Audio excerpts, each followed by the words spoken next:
My cousin and I had gone trekking once.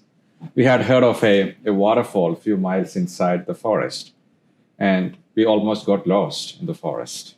Our phones had no signal, and the trail marks vanished. And of course, tired, panic also began to set in until we spotted a weathered wooden signpost almost half buried in the leaves. The arrow pointed decisively toward a river that we were looking for, and scribbled on it were the words, "Keep going, the view is worth it." The signpost didn't care if we thanked it, admitted its craftsmanship, or we took a selfie with it. It existed for one purpose: to point beyond itself to something greater. And this mirrors the story of Paul and Barnabas in Lystra that we heard in the first reading. After healing a paralyzed man, the crowd erupted, convinced Greek gods, Zeus and Hermes, had descended. But the apostles didn't bask in the adoration. They tore their clothes in distress, crying, "Why are you doing this? We are just signposts, ordinary humans, pointing to you, the living God." The people there weren't evil.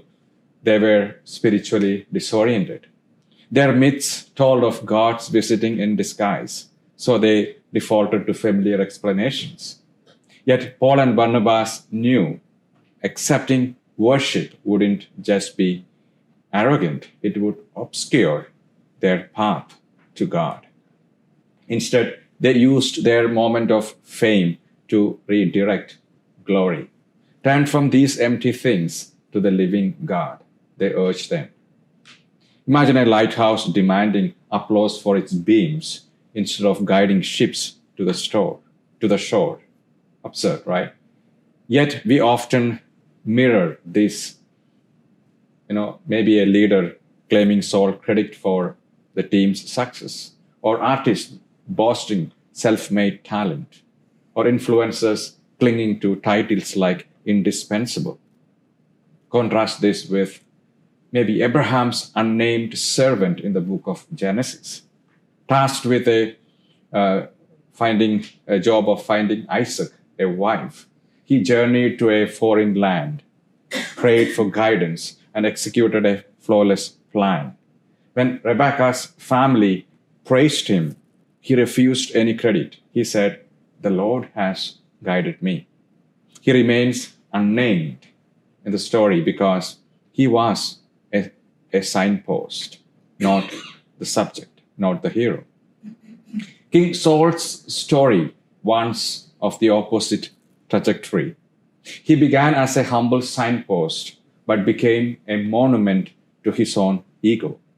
When crowds chanted, "Saul has slain thousands, but David 10,000s," his hunger for acclaim and jealousy devoured him. His downfall reminds us when we care more about being seen than pointing to what matters, we block the view. True signposts are bridges. They are not heroes. It may be a doctor who says, my job isn't to be the hero, but to connect patients to healing." Or a coach who trains athletes to outshine him. Or a parent nurturing a child's independence over their own legacy. Or a friend who insists, "Don't thank me, thank God for letting me help." They live as arrows on a signpost, not as destinations.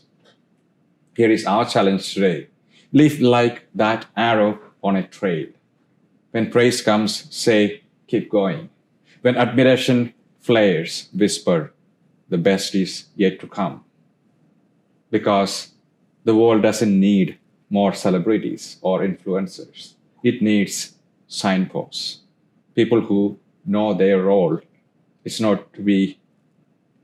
Their role isn't to be the miracle, but to point toward the miracle worker. So go ahead, be forgettable, be ordinary, be a signpost. Amen.